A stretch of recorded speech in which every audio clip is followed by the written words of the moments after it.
వెల్లుల్లిపాయ వాడుకోవటం వల్ల రక్తం పలచబడుతుందని, బీపీ తగ్గుతుందని, చెడ్డ కొలెస్ట్రాల్ తగ్గుతుందని, గుండె ఆరోగ్యానికి మంచిదని ఇలా చాలా చెప్తూ ఉంటారు. ఇది వాస్తవమే. కానీ ఆ వెల్లుల్లిపాయని మనం తాలింపులో వేయటం వల్ల ఈ లాభాలన్నీ సున్నా అయిపోతున్నాయి. ఎందుకో తెలుసా?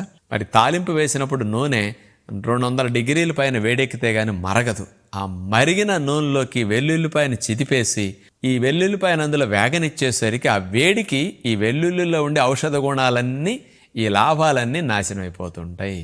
వెల్లుల్లి తిన్నా మీకు ఈ సమస్యలు ఎందుకు మళ్ళీ బాగా వస్తున్నాయంటే వెల్లుల్లి మీ మీద పనిచేయట్లేదు. కాబట్టి ఇలా తాలింపులో వెల్లుల్లి వేస్తే గుమగుమలాడే వాసన వస్తుంది, వంట బాగుంటుంది అనుకుంటున్నారు కానీ లాభాలు సున్నా అవుతాయి అని ఎంతమందికి తెలుసు?